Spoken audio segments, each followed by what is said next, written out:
నేను క్రైస్తవుని, నాకు ఈ మందిరం ఉంది, నేను మందిరంలోకి పోగలుగుతా, మందిరంలో నిలబడగలుగుతా, మందిరంలో పనులు చేయగలుగుతా అనే ఒక వ్యక్తిత్వము, ఒక స్వభావం కలిగి.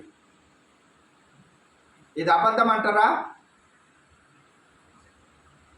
ఇద్దరు ప్రార్థన సమయానికి వచ్చినప్పుడు ఒకరు లోపల వచ్చి ప్రార్థన చేస్తారు, ఒకరు బయట వచ్చి ప్రార్థన చేస్తూ ఉంటారు.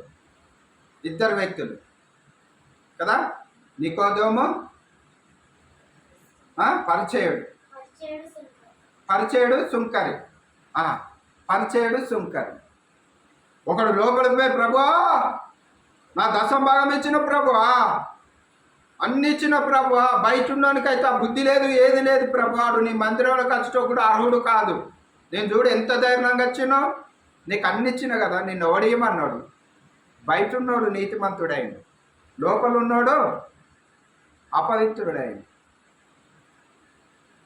బయట ఉన్నాడు ఏమంటాడు, ప్రభువా నేను ఆకాశం వైపు 2 చేతులు ఎత్తి నీకు ప్రార్థించటం కూడా నా బ్రతుకు సరిపోదు, నా వ్యక్తిత్వం సరిపోదు, నా నీతి నీ ముందు మురికి గుడ్డయ్యా కదా. మరి అందరించి ఈ రోజులలో మనం అందరం ఏమనుకుంటామని అంటే